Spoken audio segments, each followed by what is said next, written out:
Hi there, I'm the Reverend Danny Crosby, a Unitarian minister serving congregations in Altrincham and in Urmston in the northwest of England. And I offer this devotion as a balm for the heart, for the mind, for the spirit, and for the soul. And it's titled Choose Life, Learning to Live from Regret. This last Thursday, the 8th of May, marked VE Day, Victory in Europe Day. A day that must have been of the most incredible celebration 80 years ago as the war in Europe ended, as the liberal democracies overcame Nazism. The Second World War was not yet fully ended. That was not until August the 15th when Japan surrendered, with the formal ceremony taking place on the 2nd of September. And it's important to remember such times as these, I've come to believe at least. But it's not just enough. We need to do more than just merely passively remember. We need to learn to live lives of remembrance in the hope that we do not repeat the horror that led to the Second World War ever again. It is vital to learn the lessons from the mistakes of those who came before us, but I'm not sure we have completely. I think we human beings have a long way to go before we can make the claim that we have learned how to live in peace. And I don't just mean on a global scale, but just as much closer to home, including within our own communities, our own families, and our own lives for that matter. We need to do more than remember. We need to live lives of remembrance. But memory is important too. And I've been thinking a lot about memory, quite a lot of late. Much has happened in my own life and my life around my life that has caused me to pause these last few months, maybe nearly a year now really, to really reflect on so much. And it's all brought much memory to the surface, lost memory at times. And yet at the same time I felt some of my own actual memory that I remembered more clearly before seemed somewhat fuzzier, not as clear. I have struggled to remember exact details of events, actually, which is a little troubling. And yet at the same time, I've experienced real clarity in some deep old memories. Memories from the past have resurfaced, and yet there's less clarity in more recent ones. I think I know what it is, what is causing this. It's grief. I have experienced a lot of losses these last few months, tragic ones to be clear. Travelled home to Yorkshire this week for a dear, dear old friend's funeral.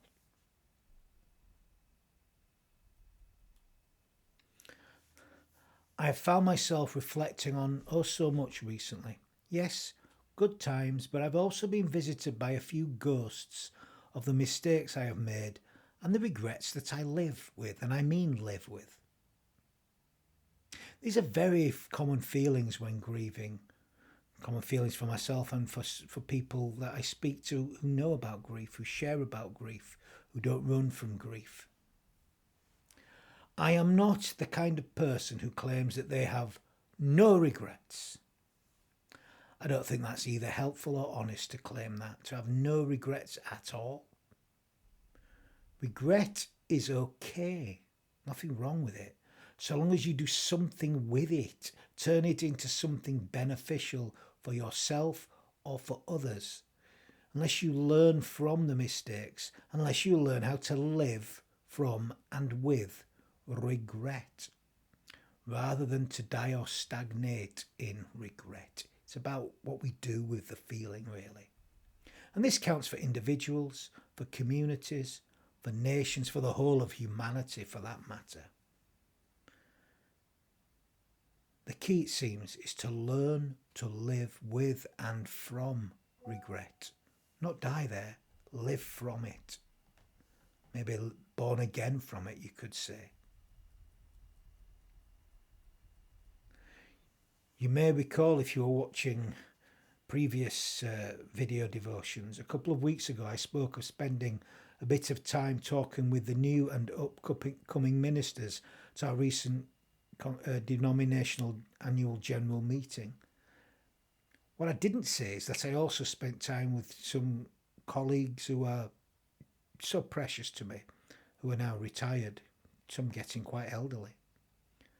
I spent some time in the company of the Reverend Dr. Anne Peart. She has a fascination, a deep love actually, and obviously an attraction to Hope's ankle, which is in this beautiful female figure that depicts Hope in the stained glass windows here at Dunham Road. And she used to say she would come just to admire Hope's ankle, which I think is rather lovely, really. Anne and myself have a deep care and affection for one another. It's so obvious when I'm around her, actually, and it was lovely to see her. We are both very, very different people, have our faults and we have our qualities. And spending time in her company and talking with her brought back memories of my time at Unitarian College when she was principal for the first year. The challenges, the characters, the lessons learnt, or at least addressed, if not completely learnt. And one thing I remember with warmth and that makes me smile actually was a little sign on Anne's door that read, "I have learned so much from my mistakes that I think I'm going to make a few more." And I was smiling as I remembered reading this, as I know that the only way to do so is to keep on journeying on, choosing life, to paraphrase good old Moses, or Wham, if in more contemporary times, of course, or Train Spotting, I guess. Yes, making some mistakes at times, but doing mainly good things with our lives. Certainly doing whatever I can for the creation of life, for life, to life. That's what it means, really. That toast, that Jewish toast, to life. Doing what I can to aid the creation of life rather than life's destruction. May we all choose life every moment of every day, or at least turn toward it. But still, some say they have no regrets about anything. It's interesting, actually. Perhaps the most heard song at funerals is "My Way" by Frank Sinatra. I'll be playing it at a funeral I'll be conducting soon. And that famous line, "Regrets, I've had a few, but then again, too few to mention." Or perhaps the famous Edith Piaf, "Je ne regrette rien." I'm not going to try and sing like her, by the way. And or maybe Robbie Williams, "No regrets." You remember that one? I'm not Robbie Williams either. Not Frank Sinatra, for that matter. I am what I am. I'm not going to start singing that one either, for that matter. Oh dear, we're going down some black holes here. But can we really say we have no regrets? Is this true? Can any of us truly say that we have no regrets at all? I don't think we can. I cannot make the claim that I certainly can't. Can't claim I have no regrets. There have been failures and mistakes along the way. Most folk, they'll live with regret and maybe struggle with parts of their past. Like King David, I'm sure we could all write our own psalms of lament. Some of these devotions may be called that, I guess. Can't always sing hallelujah. And it is a lament, you know. Regret, the word itself is very interesting. Originally it was a kind of lament from the old French word regrette, meaning one who bewails the dead, which comes from a Germanic root meaning to greet. As Mark Nepo has said of regret, we always face these two phases of regret: to bewail what is dead and gone, and if we can move through that grief, to greet the chance to do things differently as we move on. And Nepo notes something of real value here, and it's a lesson that comes from grief itself. Yes, regret is a lament of what has gone, what has died. But if we greet it fully with love, we can learn from the past and do things differently in the future. So the response to regret is both of life and of death. The choice is which way to turn, I guess. And maybe it's the only choice we really have in life. We do not choose, I don't believe we choose at least, what happens to us in life. But we do get to choose how we respond to what happens to us, I believe. Actually, I believe it's the one and ultimate true freedom that we have. The one and ultimate true freedom that is open to us all if we choose to take it, live from it. As Viktor Frankl pointed out, everything can be taken from a man but one thing, the last of human freedoms, to choose one's attitude in any given set of circumstances, to choose one's own way. So, and I certainly believe this, the response to regret is ours. We can either choose life or choose death. We can close in and shut down, or we can create, we can open up, and we can create with love. It's up to us which way we're going to turn. And there are two powerful examples of human responses to regret, two that really stand out for me in the New Testament. And they're found actually in the Eastern narrative. I know it's a bit late for that, but in the Eastern narrative within the Gospel accounts. And they come just after, they follow the betrayal of Jesus. Luke's Gospel, chapter 22, depicts Peter regretting his betrayal of Jesus. He wept bitterly for his fear-based denial, and yet after weeping and wailing and regretting, how did he respond to this? Well, it was on Peter that the early Christian church was built. They'll be deciding the new pope. By the time you see this video, they probably will have, and they all follow the lineage of Peter. For Peter, hope was born again. From the regret, he chose life. He did something with that feeling of regret. He didn't turn and flee from it. Matthew chapter 27 depicts a very different response to regret, the response of Judas Iscariot.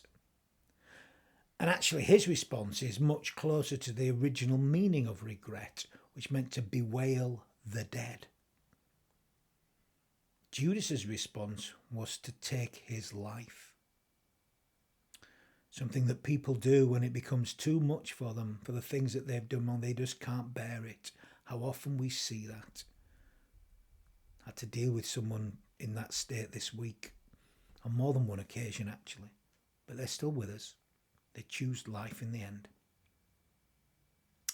Both Peter and Judas can be seen as examples of how we can act with guilt or from shame over the things that we regret in life. One is to choose life, the other to turn away from life.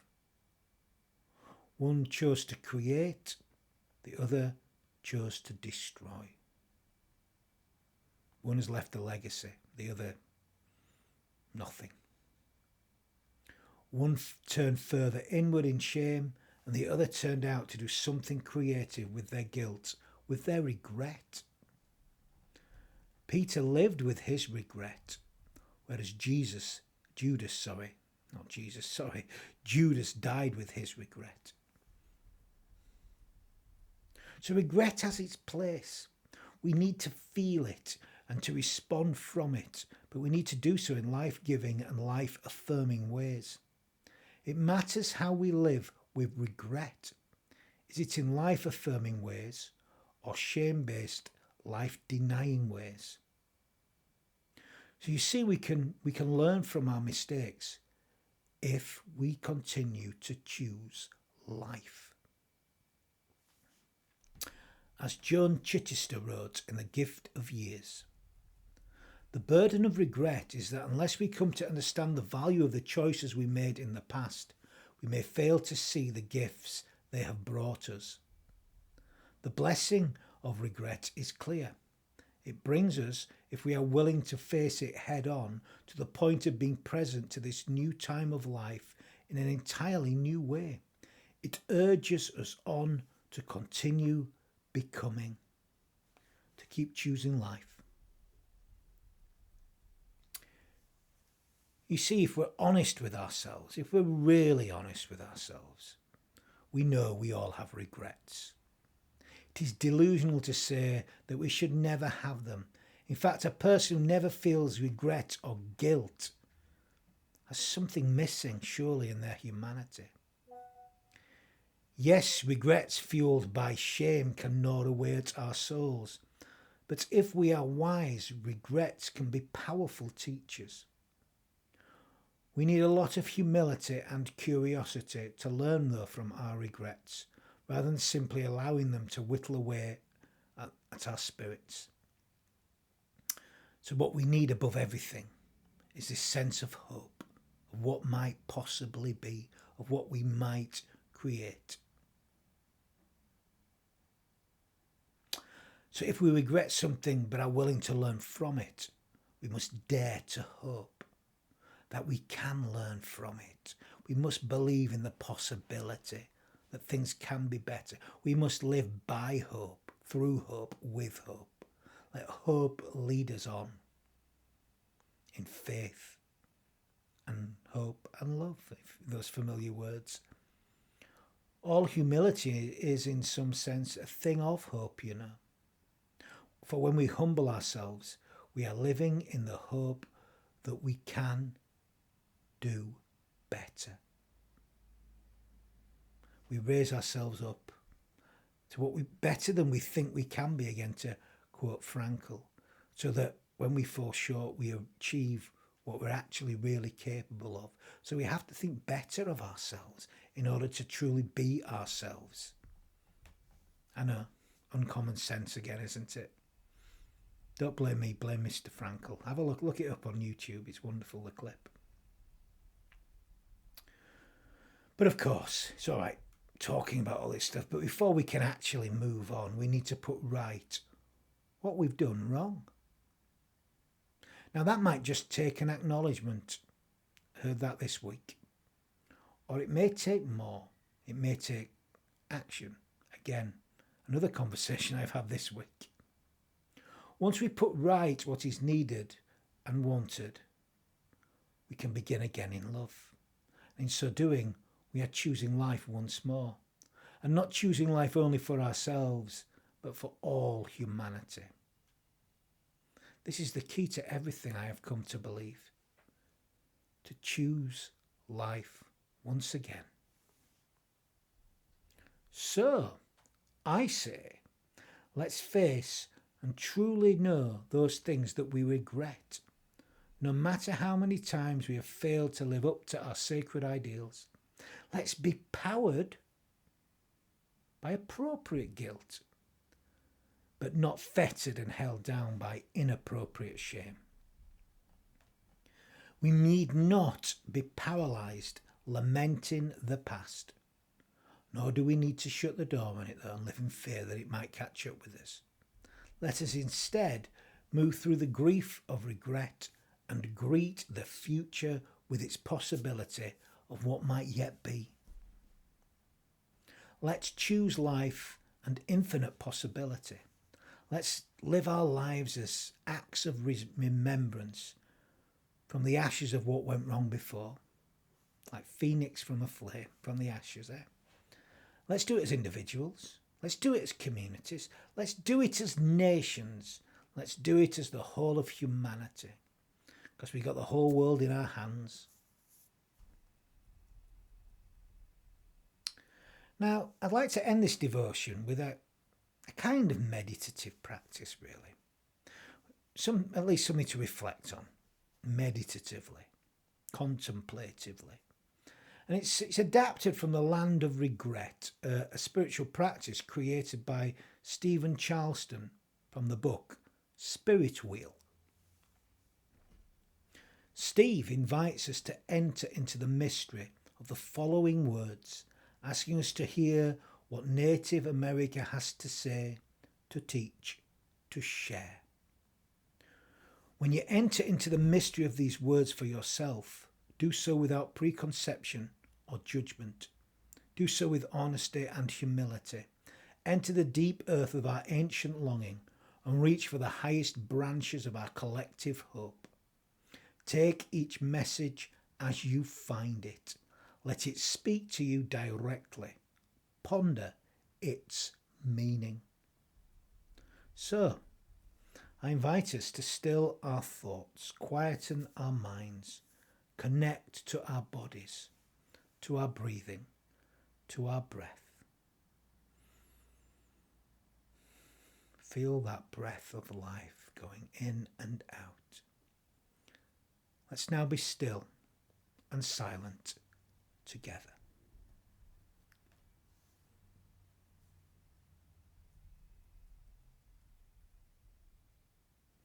I have visited the land of regret more than once, but have never lived there, for the land is barren and no person would make their home there.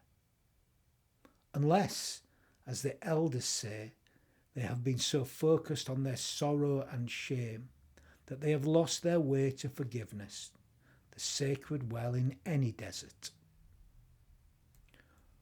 Lost their way to repentance and reconciliation, so they haunt the wild lands of their own memory, seeking responsibility like a mirage. Better, the elders say, to let regret do its job. Be a teacher with a lesson that must be learned. Then make your cairn to mark your passing, to express your regret, to accept the teaching and walk on, keeping to the straight path before you. And let's just share just a few moments in silence.